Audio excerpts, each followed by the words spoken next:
درد پاک پڑھیں اللہم صلی علی سیدنا و مولانا محمد وعلی آل سیدنا و مولانا محمد وآلہ وسلم صلاۃ و سلام علیک یا رسول اللہ صلی اللہ تعالی علیہ وسلم۔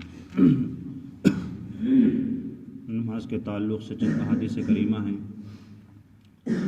صحیح مسلم شریف میں حدیث پاک ہے کہ حضرت ابو ہریرہ رضی اللہ تعالیٰ عنہ سے مروی ہے کہ میرے آقا صلی اللہ علیہ وسلم نے فرمایا کہ جو شخص گھر سے طہارت یعنی وضو یا غسل کر کے آئے نماز فرض ادا کرنے کے لیے مسجد میں، تو اللہ تبارک و تعالیٰ اس کے ایک قدم پر ایک گناہ کو مٹا دیتا ہے اور دوسرے پر اس کا ایک درجہ بلند فرما دیتا ہے۔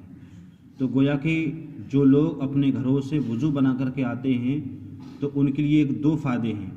ایک فائدہ تو اس کا یہ ہے کہ جب وہ گھر سے قدم بڑھاتا ہے تو ایک قدم پر اس کا ایک گناہ اللہ تعالیٰ مٹا دیتا ہے، گناہ صغیرہ، اور ایک اس کا درجہ بلند فرما دیتا ہے۔ لیکن دوسری حدیث پاک میں یہ ہے، میرے آقا صلی اللہ علیہ وسلم نے ارشاد فرمایا کہ اس کی 3 فضیلتیں ہیں۔ ایک فضیلت اس کی یہ ہے کہ ایک گناہ مٹا دیتا ہے، ایک نیکی لکھ دیتا ہے اور ایک درجہ بلند فرما دیتا ہے۔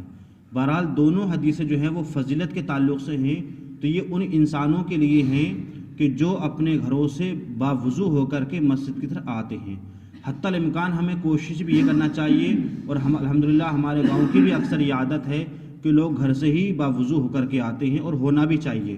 اور ان میں ان لوگوں کا زیادہ فائدہ ہے کہ جو دور جن کے مقامات ہیں وہ یہ سوچتے ہیں کہ ہم مسجد جائیں گے دور پڑے گی، بلکہ وہ اس حدیث پاک کو نظر رکھیں کہ اگرچہ ہمارا گھر دور ہے لیکن ہم وضو بنا کر کے جب مسجد جائیں گے تو جتنے زیادہ قدم بڑھیں گے اتنی ہی زیادہ ہمارے گناہ بھی مٹیں گے، ہماری نیکیاں بھی لکھی جائیں گی اور ہمارے درجات بھی بلند ہوں گے۔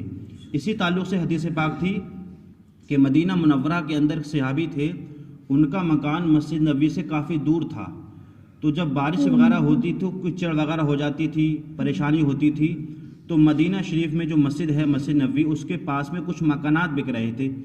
تو انہوں نے میرے آقا صلی اللہ علیہ وسلم عرض کی، یا رسول اللہ میں وہاں سے آتا ہوں تو راستے میں اندھیرا بھی ہوتا ہے، بارش کی وجہ سے کیچڑ ہوتی ہے تو مجھے دقت آتی ہے، آپ مجھے یہاں مکان دلوا دیں۔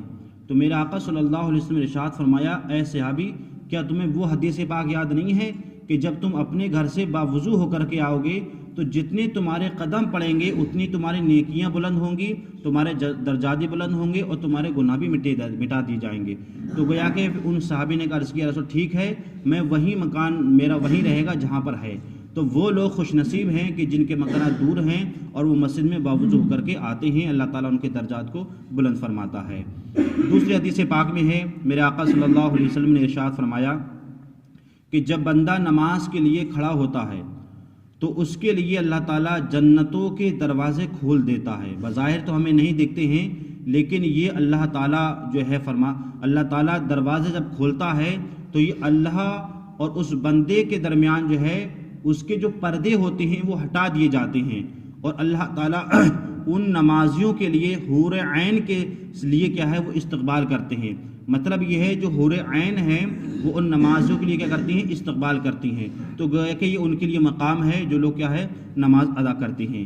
درست حدیث پاک میں ہے، میرے آقا صلی اللہ علیہ وسلم نے ارشاد فرمایا کہ اگر نماز پوری کی ہے تو اس کی نماز پوری لکھی جائے گی، اور اگر اس میں کچھ کمی ہو گئی ہے نماز کے اندر تو اللہ تعالیٰ ملائکہ سے فرمایا گیا، یعنی فرشتوں سے فرمایا کل قیامت کے دن، دیکھو میرے بندے کے کچھ نوافل ہیں یا نہیں ہے، اگر کچھ نوافل ہیں تو نماز فرض کے اندر جو کمی ہو گئی ہے وہ اس سے بھرپائی پوری ہو جائے گی۔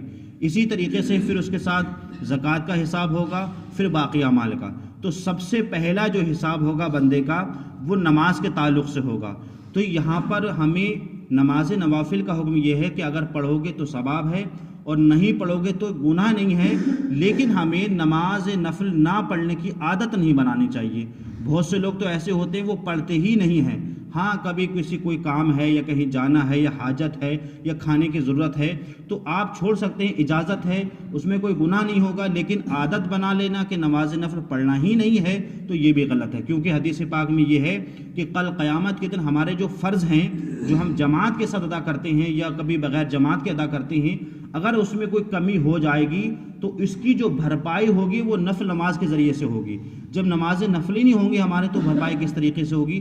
تو گویا کہ اس حدیث پاک میں یہ تاکید فرمائی گئی ہے کہ اگر فرض نماز کے اندر ہماری کوئی کمی بیشی ہو جاتی ہے تو کل قیامت کے دن جو نفل ہماری نماز ہیں جو ہم نے پڑھے ہیں اس کے ذریعے سے اللہ تعالیٰ ہماری فرض نماز کو قبول فرمائے گا.